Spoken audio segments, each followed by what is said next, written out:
उद्धव ठाकरे बोलतायत, एवढंच नव्हे भारतीय जनता पक्षाचे पण लोक बोलतायत की दुबार मतदार आहेत, सगळेच जण बोलतायत।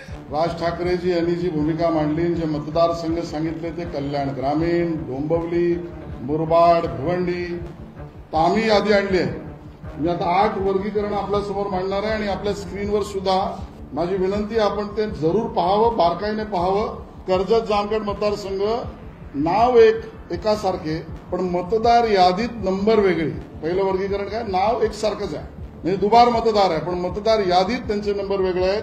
नाव एकसारखं पण एकाच मतदार यादीतल्या अनुक्रमांकात वेगवेगळा, म्हणजे 2 वेळेला मतदान करण्याचा अधिकार प्राप्त झालेले ही मंडळी कर्जत जामखेड मधली म्हणजे दुबार मतदार आहे।